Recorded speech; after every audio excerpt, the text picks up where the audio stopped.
नमस्कार, मैं अभिमन्यु कुमार। एक पाठ सुमित्रानंद पंथ पाठ 5 पर्वत प्रवेश में पावस।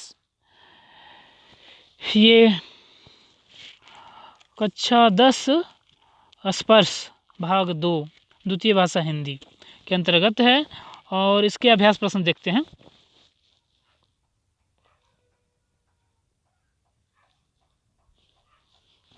अभ्यास प्रश्न लास्ट में लगता है। हाँ, इस अभ्यास प्रश्न इस प्रकार है कि पावस ऋतु के प्राकृतिक कौन कौन से परिवर्तन आते हैं, कवि के आधार पर स्पष्ट कीजिए। यानी कविता के आधार पर स्पष्ट कीजिए कि कौन कौन से परिवर्तन आते हैं, क्या बताया गया है।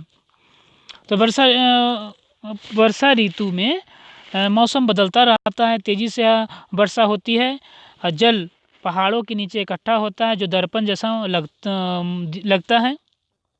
पर्वत पहाड़ों की अनगिनत फूल खिल जाते हैं, ऐसा लगता है कि मानो वो नेत्र खोल कर पर्वत देख रहा है।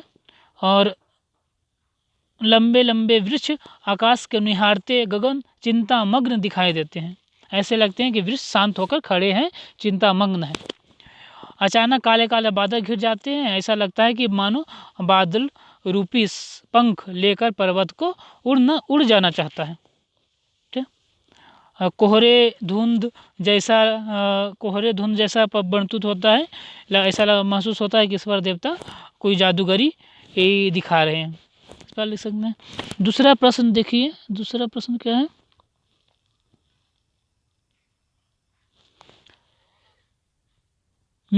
मेघराकार शब्द का क्या अर्थ है, कवि ने इस पद का प्रयोग किसके लिए किया होगा।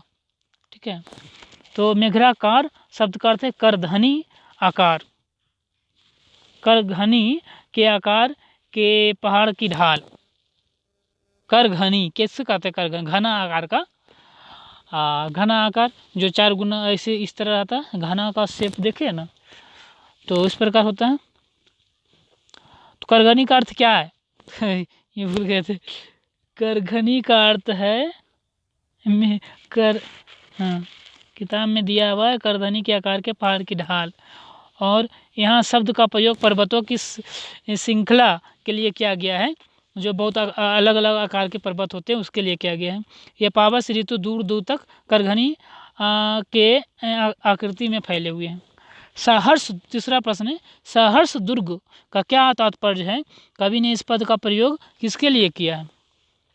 सहर्ष दुर्ग का क्या तात्पर्य है कि कवि ने इसका प्रयोग इसके लिए कवि ने सहर्ष दुर्ग सुमन का प्रयोग पहाड़ों में खिले फूल से है, और कवि ने फूलों की आँखों के समान लग रहा है, इसलिए कवि का पद का प्रयोग किया है। जो फूल ऐसा प्रतीत होता है कि वो पहाड़ की आँख है, इसीलिए उसका प्रयोग किया गया है। तीसरा प्रश्न है, कवि ने तालाब के समानता किसके साथ किया है।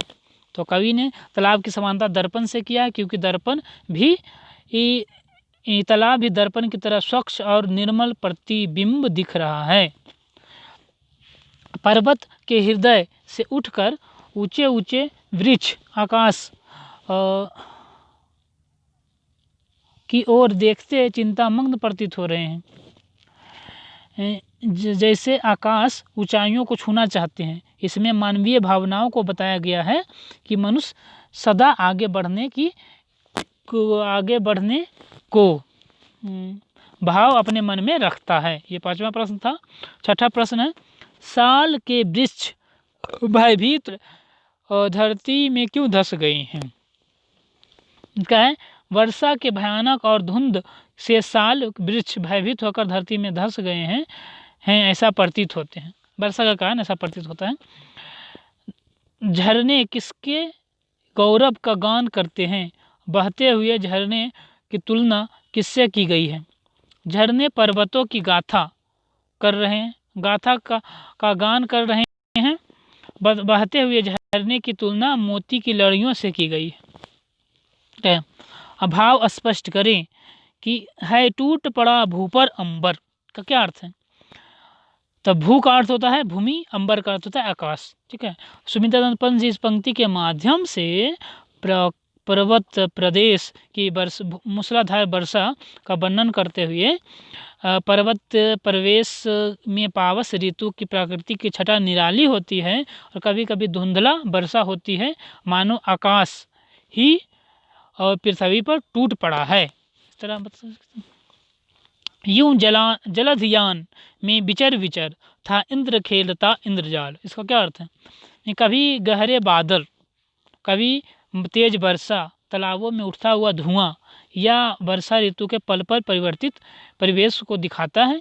और यह ऐसा प्रतीत होता है कि मानो विमान पर विराजमान राजा इंद्र विभिन्न प्रकार के जादू का खेल दिखा रहे हैं। तीसरा है भाव स्पष्ट करें।